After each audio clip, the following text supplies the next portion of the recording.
ज़ख्म देकर अगर आप मरहम लगाने की बात करते हैं, बीजेपी का और आरएसएस का शुरू से एक नीति रही है। जो भारतीय जनता पार्टी के कुशासन ने दिल्ली की पूरी सिर्फ अर्थव्यवस्था नहीं, कानून व्यवस्था को भी ध्वस्त किया है, और जिनका टारगेट है कि देश के संविधान को कमज़ोर करना, रोजगार का झांसा देकर आम आदमी पार्टी ने भी और बीजेपी ने भी, दोनों ने लोगों को ठगा है, नौजवानों को ठगा है। किसानों के लिए भी 3 काले कानून लेकर आए थे, उनको आतंकवादी बनाया, किसानों को उनको देशद्रोही बताया। रमेश विधुड़ी उसने जो बात कही वो बीजेपी आरएसएस की मानसिकता को दर्शाता है। मुद्दा है बढ़ती हुई महंगाई, मुद्दा है देश के अंदर बढ़ती हुई बेरोजगारी, कि ये लोग की मानसिकता संविधान विरोधी है। तो संविधान के कॉपियां जलाई थी इन्होंने, बाबा साहब भीमराव अंबेडकर का पुतला जलाया था इन्होंने उस टाइम पे। इनका सोच ये है कि उसमें संविधान को ख़त्म करके मनुस्मृति को कैसे लागू करें।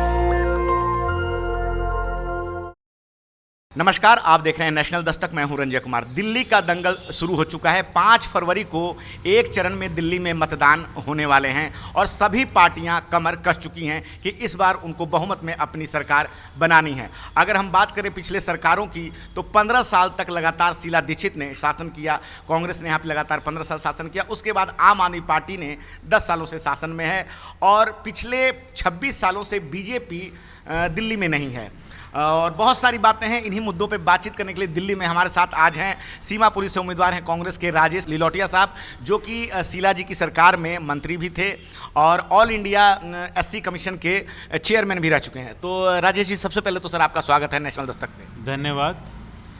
सर, सबसे पहला सवाल है कि जिस प्रकार से हम पोस्टर पे देख रहे हैं कि लिखा हुआ है एक कॉल प्रॉब्लम सॉल्व, ये आपने अपने पोस्टर पे लिखा है, लेकिन कांग्रेस की प्रॉब्लम कौन सॉल्व करेगा दिल्ली में? क्योंकि पिछले 2 विधानसभा से कांग्रेस की एक भी सीट नहीं आई है, हालांकि उसके पहले 15 साल तक आपने लगातार शासन किया। सबसे पहले तो सभी साथियों को मेरा क्रांतिकारी जय भीम।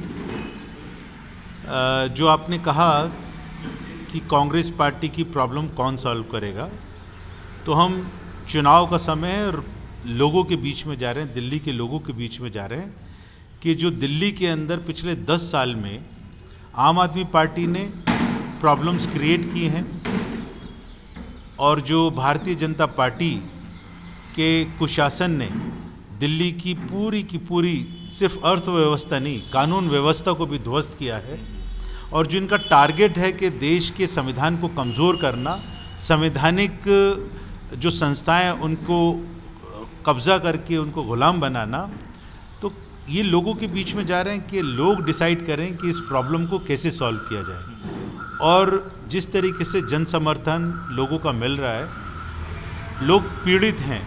आम आदमी पार्टी ने जो वायदे किए थे वो पूरे नहीं किए हैं। दिल्ली के अंदर हम लोगों ने विकास किया था। 15 साल में हमारी सरकार रही और मैं शीला दीक्षित जी जब दिल्ली की मुख्यमंत्री थी, उस पूरी डेवलपमेंट की जो कोर कमेटी थी दिल्ली के, उसका कोर सदस्य भी था। और मैं बड़े गर्व से ये वाली बात कह सकता हूँ कि आज दिल्ली के अंदर जो विकास आप देख रहे हैं वो कांग्रेस पार्टी के समय में रहा था। अगर मैं बीजेपी की बात करूँ तो 93 से 98 तक उनकी सरकार थी। वहाँ पर सरकार के अंदर उन्होंने 3 मुख्यमंत्री बदले, लोगों के लिए कोई बेनिफिट या कोई पॉलिसी या कोई डेवलपमेंट के काम नहीं किए। सिर्फ वो आपस में एक दूसरे से लड़ते रहे और कौन खजाने के ऊपर बैठेगा मुख्यमंत्री बन के और उसको लूटने का काम करेगा, बीजेपी के उस 93 से 98 के उसमें कार्यकाल में रहा। दिल्ली के लोगों ने देखा, दिल्ली के लोगों ने उनको उखाड़ के फेंका और कांग्रेस पार्टी को मौका दिया। उसका रिज़ल्ट आपने देखा कि दिल्ली के अंदर जो प्रदूषण था उसको ख़त्म करने का, उसको मिनिमम करने का काम कांग्रेस पार्टी ने किया। दिल्ली के अंदर बिजली 8-8 घंटे नहीं आती थी, उसको बेहतर बिजली लोगों को प्रोवाइड किया हम लोगों ने, 24 घंटे की बिजली आई। दिल्ली के अंदर जो आपने देखा होगा जो ट्रांसपोर्ट सिस्टम था, रेड लाइन बसेस चला करती थी जो रोज़ाना किसी का मर्डर कर दिया करती थी, लोग मर जाया करते थे। उसके वहाँ पर हम लोगों ने दिल्ली को एयर कंडीशन बसेस, सीएनजी की पूरी फ्लीट हम लोगों ने चेंज करके दिल्ली को पब्लिक ट्रांसपोर्ट सिस्टम दिया। उसको और बेहतर बनाने के लिए पब्लिक ट्रांसपोर्ट सिस्टम को दिल्ली के अंदर हम लोग मेट्रो लेकर आए, और आज दिल्ली के लोग जो कभी सोच नहीं सकते थे दिल्ली के अंदर इतना बड़ा एक व्यापक हम इंफ्रास्ट्रक्चर मेट्रो का खड़ा करेंगे, वो हमने करके दिखाया। दिल्ली के अंदर अगर मैं बात करूं, उस वक्त के अंदर कॉलेजेस, स्कूल्स, हॉस्पिटल, ये सिर्फ उस 15 साल के अंदर बने जो कांग्रेस पार्टी का समय था। आज उन स्कूल्स की, हॉस्पिटल्स की, कॉलेजेस की मरम्मत की नहीं हो रही। जो केजरीवाल दावा करते हैं कि हमने बेहतर एजुकेशन दिल्ली के अंदर दे दी, वो स्कूल तो हमारे हैं। अब स्कूल के अंदर पेंट पॉलिश करके, फर्नीचर बदल के अगर वो कहते हैं कि दिल्ली की शिक्षा को हमने बेहतर किया, तो मैं समझता हूँ कि ये एक मजाक है। दिल्ली के अंदर एक भी हॉस्पिटल अगर उन्होंने बनाया हो, आम आदमी पार्टी ने मोहल्ला क्लिनिक तो ज़रूर बनाए, लेकिन उससे पहले कांग्रेस पार्टी ने तो हर विधानसभा में, मैं विधायक रहा हूँ, मेरी कॉन्स्टिट्यूंसी में 70 की 70 विधानसभा के अंदर दिल्ली सरकार की डिस्पेंसरीज थी, और एक नहीं कई डिस्पेंसरीज हुआ करती थी। उसको उन्होंने डिफंक्ट किया। अपने कार्यकर्ताओं के मकानों को, उनकी प्रॉपर्टीज़ के ऊपर आम आदमी पार्टी ने मोहल्ला क्लिनिक खोले, और वहाँ पर उसकी हालत देखिए, मतलब वो जर्जर हालत के अंदर है। वहाँ पे डॉक्टर्स नहीं हैं, वहाँ पर कुत्ते और बिल्ली वहाँ पर अपने बच्चे दे रहे हैं वहाँ पर। तो ये समझने की ज़रूरत है कि दिल्ली के अंदर जो एक विजन था वो कांग्रेस पार्टी के पास था। लेकिन सर, आम आदमी पार्टी जैसा कि आपने बताया कि 15 साल तक आपने शासन किया, तो एक कहावत है कि दादाजी के घर में हाथी था, तो अब सिक्कड़ लेकर घूम रहे हैं कि वो जो लेह की जो उनके गले में लपेटते हैं। तो 15 साल तक शासन तो था, ये तो सभी बात को मानते हैं क्योंकि ये फैक्ट है। लेकिन पिछले 10 सालों से कोई भी विधायक नहीं है आप लोगों का। और अगर हम एक वोटिंग पैटर्न की बात करें तो 3 लोकसभा अगर पिछले की बात करें तो लगातार बीजेपी के सांसद रहे, विधानसभा में फिर से आम आदमी पार्टी आ गई, कांग्रेस उसमें अपना परफॉर्म नहीं कर पा रही है। क्या कहेंगे आप? देखिए, ये तो लोगों ने फैसला करना है। लोगों ने मौका दिया और झूठ के फरेब के जाल में फंस गए। आज लोग पीड़ित हैं, दर्द में हैं, और वो एक उम्मीद लगा के बैठेंगे कांग्रेस पार्टी को दोबारा से एक बार मौका दिया जाए, क्योंकि विकास उन्होंने देखा है कांग्रेस पार्टी के समय में। आम आदमी पार्टी ने तो सिर्फ झूठ बोला। आज मैं उनसे पूछना चाहता हूँ, जन लोकपाल की बात लेकर वो लोगों के बीच में गए थे, वो जन लोकपाल के बारे में चर्चा क्यों नहीं करते? उन्होंने कहा था महिला सुरक्षा के नाम पर हम लोग बसों के अंदर मार्शल देंगे। आज जो बसों के अंदर मार्शल चलते थे, लड़कियां थीं, उनको नौकरी से निकाल दिया। जो इन लोगों ने वॉलंटियर्स लगाए थे, जो रेड लाइट के ऊपर आप खड़े होकर देखते थे कि उनको पुलिस की यूनिफॉर्म पहनाकर वो वहाँ पर लोगों को रोकते थे, वो सब जो भी काम करते थे, मैं उसके ऊपर नहीं जाना चाहता हूँ, लेकिन वो इस दिल्ली के लोग थे। और यहाँ पर एक इस उम्मीद के अंदर कि ये सरकार आई है तो हमको रोज़गार मिल रहा है, आज उनको नौकरी से निकाल दिया, उनकी सैलरीज नहीं मिल रही। आज वो बेचारे पीड़ित हैं, रो रहे हैं। तो रोज़गार का झांसा देकर आम आदमी पार्टी ने भी और बीजेपी ने भी, दोनों ने लोगों को ठगा है, नौजवानों को ठगा है। कांग्रेस पार्टी ने जितने भी रोज़गार उपलब्ध करवाए दिल्ली के अंदर, वो कांग्रेस पार्टी के देन है। लेकिन सर, वो जो फ्री बिजली और फ्री बस सेवा उन्होंने दे रखी है, अब तो वो महिलाओं के खाते में 2100 रुपये भी भेजने वाले हैं। हालांकि कांग्रेस भी अब कह रही है कि प्यारी दीदी योजना के तहत 2500 रुपये देगी, और स्वास्थ्य बीमा ही 25 लाख की बात कांग्रेस ने कही है। लेकिन कुछ समय पहले तक आप लोग कह रहे थे कि फ्री की रेवड़ी बांटकर वो चुनाव जीतना चाहते हैं। अब आप लोग भी उसी प्लान को लागू करने जा रहे हैं कि अगर हमारी सरकार आती है तो हम वो करेंगे। उस पर क्या कहना चाहेंगे आप? देखिए, लोगों को अगर कोई सुविधा देने की बात करते हैं तो वो झांसा नहीं होना चाहिए, उसके पीछे सॉलिड एक प्लान होना चाहिए। जो केजरीवाल ने एक योजना की घोषणा करी, 5 साल निकलने के बाद, चुनाव के बिल्कुल थोड़े दिन पहले महिलाओं को अपनी तरफ आकर्षित फिर दोबारा से झांसा देकर करने का प्रयास किया। उसने बोला अभी हम 1000 देंगे, और चुनाव जीत गए तो 2100 रुपया देंगे। तो उसके लिए रजिस्ट्रेशन करवाना शुरू कर दिया। जाहिर सी बात है, आज लोगों के पास में अगर रोज़गार नहीं है तो उस तरफ आकर्षित होते हैं लोग। पंजाब के अंदर इनकी सरकार बनी 3 साल पहले, वहाँ पर ठीक इसी तरीके से उन्होंने 1,000 महिलाओं को देने का वायदा किया, और वहाँ पर भी रजिस्ट्रेशन फॉर्म्स भरवाए।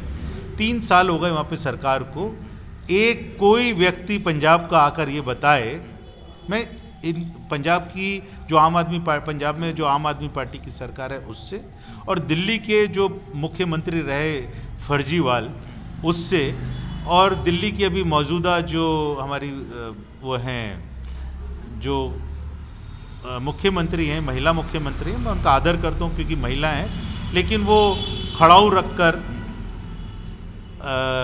केजरीवाल के और वो कुर्सी के ऊपर बैठी हैं। मैं उनसे सवाल पूछना चाहता हूँ कि पंजाब की महिलाओं को 3 साल में कितनी बार 1000 रुपये दिए, और क्यों दोबारा से जब आपने पंजाब में 3 साल हो गए वहाँ पे 1000 रुपया का वायदा किया था नहीं दिया, तो दिल्ली में कैसे दे देंगे? तो ये एक समझने की ज़रूरत है। चुनावी इनका स्टंट है जो कांग्रेस पार्टी ने किया। जो आपका सवाल था कि कांग्रेस पार्टी ने कर्नाटक के अंदर हर महिला को हम 2000 रुपये दे रहे हैं, तो हमारे पास में वो एक बाकायदा डॉक्यूमेंट है, एक प्रूफ है कि कांग्रेस पार्टी जो कहती है वो करती है। तो हमने बोला हमने कर्नाटक में 2000 रुपये हर महिला को दे रहे हैं, हम यहाँ पर आकर प्यारी दीदी योजना के तहत 2500 रुपया देंगे। राजस्थान में कांग्रेस पार्टी की सरकार थी, चिरंजीवी योजना के नाम से वहाँ पर हम लोगों ने ऐतिहासिक कदम उठाया था। पूरे देश के अंदर कांग्रेस पार्टी की राजस्थान में एकमात्र ऐसी सरकार थी जिसने 25 लाख रुपए का जो फ्री इलाज लोगों को मुहैया करवाया था, और लाख मतलब मैं बोलूँगा कि हर वर्ग का कोई एक परिवार ऐसा रहा होगा जिसने उसका बेनिफिट उठाया होगा। वही उसी तर्ज के ऊपर हमने बोला, हमने राजस्थान में सक्सेसफुल मॉडल दिया। कांग्रेस पार्टी का एक सक्सेसफुल मॉडल था चिरंजीवी योजना, 25 लाख की जो फ्री इलाज की सुविधा थी, उसको हमने यहाँ पर जीवन सुरक्षा योजना के तहत हमने घोषणा की कि हमारी सरकार बनाओ, हम 25 लाख रुपए का आपको देंगे। तो हमने तो जो किया, हमारा इतिहास है, उसको पूरा किया। इनके जुमले रहे, इन्होंने पूरे नहीं किए। तो ये फ़र्क है। अब लोगों को समझना है कि कांग्रेस पार्टी जो कहती है वो करती है, और ये जो बोलता है वो झूठ बोलता है, लोगों को झांसा देता है और पूरा नहीं करता। सर, आपका मुकाबला यहाँ एक तरह से दिल्ली में जो मुकाबले हैं वो त्रिकोणीय मुकाबला है। कांग्रेस का मुकाबला आम आदमी पार्टी के साथ भी है और बीजेपी के भी साथ है। बीजेपी के जो भी सांसद थे और अब विधायक का चुनाव लड़ रहे हैं, रमेश बिधूड़ी साहब, जिस प्रकार से उन्होंने एक बयान दिया कि कालका जी की सड़कों का निर्माण वो प्रियंका जी की गालों की तरह करवा देंगे। हालांकि बाद में उन्होंने खेद भी प्रकट किया। क्या कहना चाहेंगे सर उनकी इस टिप्पणी पर आप? जख्म देकर अगर आप मरहम लगाने की बात करते हैं, बीजेपी का और आरएसएस का शुरू से एक नीति रही है, पहले तकलीफ़ दे दो, ज़ख्म दे दो, और उसके बाद में मतलब उसको माफ़ी मांगकर, माफ़ी के नाम पर तो इनके इतिहास रहा है। माफ़ी वीर सावरकर ने भी इसी तरीके का काम किया था। तो उसके पद चिन्हों पर इनके बीजेपी के जितने भी लीडर्स हैं वो चलते हैं। इन्होंने तो किसानों के लिए भी 3 काले कानून लेकर आए थे, उनको आतंकवादी बनाया, किसानों को उनको देशद्रोही बताया, और उसके बाद में वो 3 काले कानून वापस ले आए। और देश का प्रधानमंत्री ने ये बोला कि शायद मुझसे कोई कमी रह गई है, और उसके लिए खेद प्रकट किया। जो अभी भारतीय जनता पार्टी का कैंडिडेट कालका जी से था, रमेश बिधूड़ी, उसने जो बात कही वो बीजेपी आरएसएस की मानसिकता को दर्शाता है कि महिलाओं के प्रति इनके मन में क्या सम्मान है।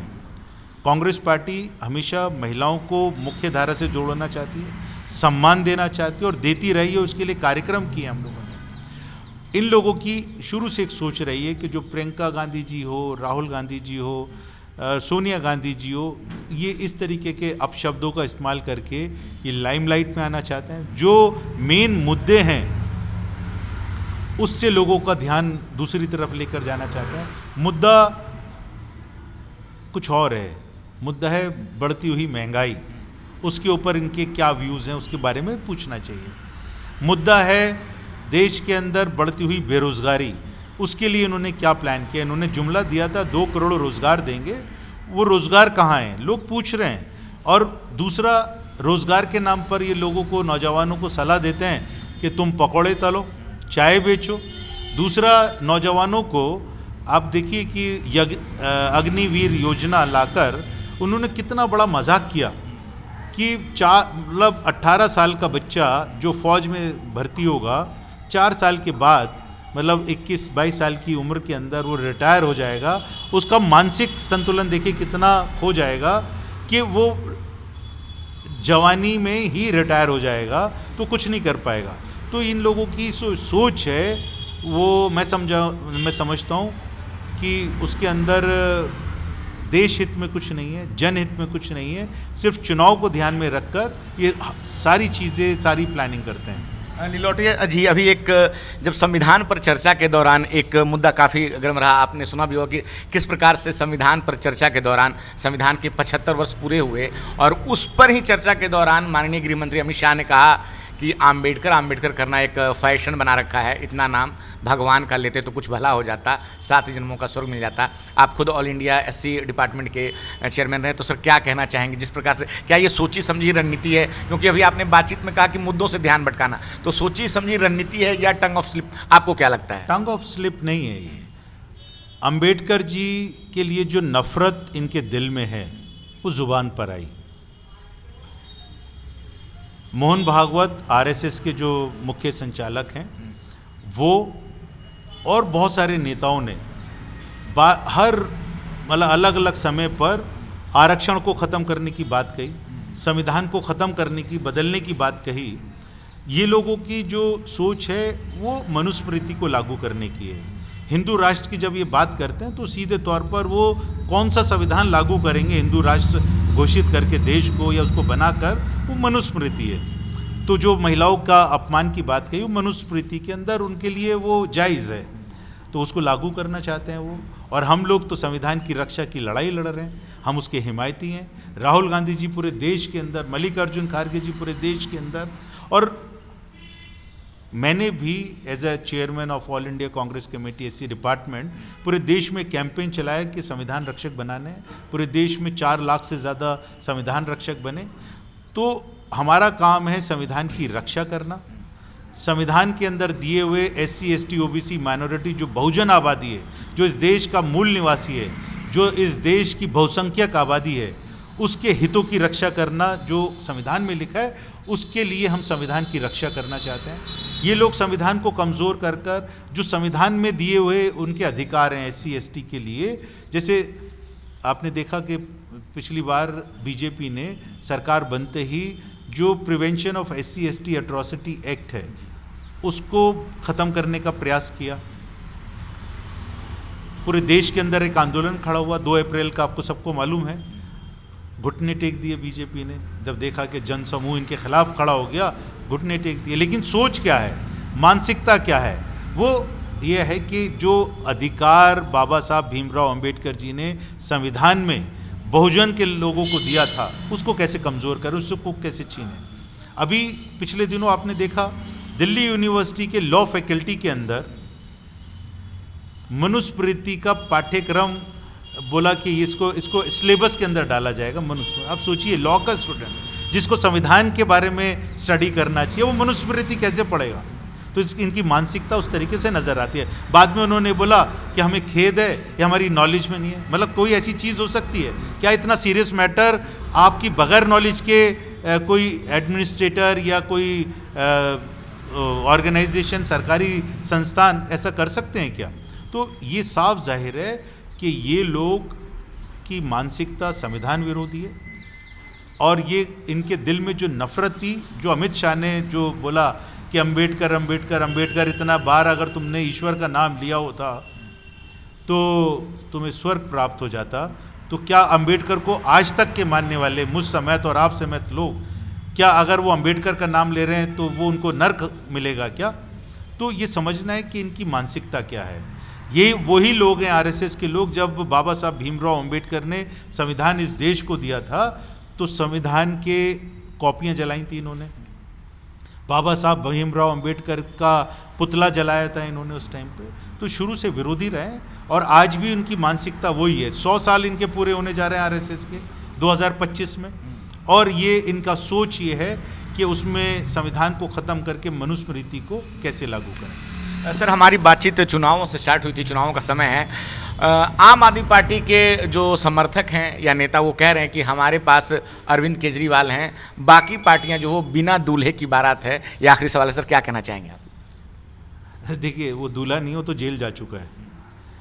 केजरीवाल तो जेल से वापस आया है, दोषी है, और वो जो अपराधी है, जो शराब घोटाले के अंदर घोटाला करके जेल जा चुका है, उसके मंत्री जो बाराती थे, दूल्हा भी और बाराती भी आम आदमी पार्टी के जेल जा चुके हैं। ठीक है, कांग्रेस पार्टी के ऊपर इन्होंने आरोप लगाए थे और ये कहा था कि भ्रष्टाचार है, भ्रष्टाचारी है शीला दीक्षित, उनके मंत्री। इतने साल में एक भी कोई मुकदमा उन्होंने उसके ऊपर कोई कार्रवाई उस भ्रष्टाचार के खिलाफ कोई साबित नहीं कर पाए। ये मक्कार झूठे लोग हैं, लोगों को झांसा देने का काम करते हैं। कांग्रेस पार्टी मुद्दों के ऊपर चुनाव लड़ना चाहती है। हम विकास का मुद्दा लेकर लोगों के बीच में जा रहे हैं। विकास 15 साल का कांग्रेस पार्टी का हमारा इतिहास लोगों के सामने है, उसको लोगों के बीच में लेकर जा रहे हैं। हम ये बात कर कर के आम आदमी पार्टी के लोग कह रहे हैं कि दूल्हा जेल से होकर आया है, अब दोबारा से कैसे कोई उसको दूल्हा बनाएगा, ये तो पब्लिक ने डिसाइड करना है।